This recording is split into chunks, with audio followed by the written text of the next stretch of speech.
Кадыр жетиштирүү комплексінің 4 бүлекчесінде шөгіндір шешу уюшкан түсте бара. Бириде барлығы 1618 гектар майданда тотлы тамыр утыртылашак. 24 рәтлі 2 монопил шешу агрегаты эшли. Халил Уразманов 35 жылдан артык авыл хуҗалыгы тармагында хезмәт куя. Шешу эшендә дә тәҗрибәсе зур. Авыл хуҗалыгы төбәгендә 35 жылдан артык эшлим инде. 20 жылдан артык шөгіндір шешәбез. Тракторда яңгырлар, погодалар әйбәт килеп, шешкән уңышлар әйбәт кенә булып, яхшы өмет көтеп калабыз шөгіндердән дә, бүтән культуралардан да инде.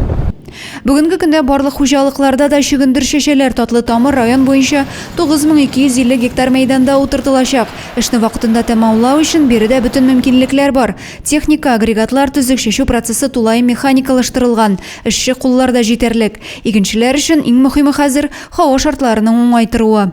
Біздің районда барлығы 28 агрегат құрылған шешуде, шуларының 14-ті кейін 24 рәтлі автомат ұрлық шешуін текшіру білән құрылған механизаторлар бар судағын тәжірибәлі механизаторлар, олар тырышып итәнгі таң атудан кешке қоранға сағат 6-дан 8-ге қатлы ішлілер. Район аграриялары һәр кояшлы көннән файдаланып бер атна эчендә шөгендер шешу эшен төгәлләмәкче. Зәй хезмәтчәннәре быел да республика буенча алдынгылар рәтендә булыр дип өметләнәбез. Адилә Бирханова, Александр Тимофеев, Максим Майоров, Зәй хәбәрләре.